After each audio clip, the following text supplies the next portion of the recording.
IPL 2026లో Delhi Capitals మూడో విజయాన్ని సాధించింది. రాయల్ ఛాలెంజర్స్ బెంగళూరుతో జరిగిన మ్యాచ్లో 6 వికెట్ల తేడాతో విజయం సాధించింది.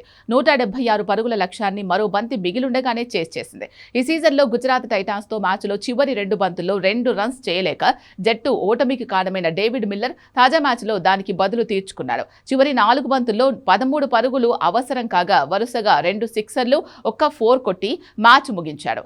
ఈ మ్యాచ్లో తొలుత బ్యాటింగ్ చేసిన ఆర్సీబీ నిర్ణీత 20 ఓవర్లలో 8 వికెట్ల నష్టానికి 175 పరుగులు స్కోర్ చేసింది. ఫిల్ సాల్ట్ 38 బంతుల్లో 63 రన్స్ చేసి టాప్ స్కోరర్గా నిలిచాడు. అనంతరం చేజింగ్ ప్రారంభించిన ఢిల్లీకి ఆదిలోనే షాక్ తగిలింది. నిశాంక, కరుణ్ నాయర్, సమీర్ రిజ్వీ సింగిల్ డిజిట్కి అవుట్ అయ్యారు. దీంతో 18 పరుగులకి ఢిల్లీ 3 వికెట్లు కోల్పోయింది. ఈ సమయంలో కేఎల్ రాహుల్, ట్రిస్టన్ స్టబ్స్ ఆదుకున్నారు. ఇక చివరి ఓవర్లో ఢిల్లీ విజయానికి 17 రన్స్ అవసరమయ్యాయి. తొలి బంతికే లెగ్ బై రూపంలో 1 రన్ వచ్చింది. ఆ తర్వాత ట్రిస్టన్ స్టబ్స్ సింగిల్ తీశాడు. అప్పటికీ ఇంకా 4 బంతుల్లో 13 రన్స్ అవసరం.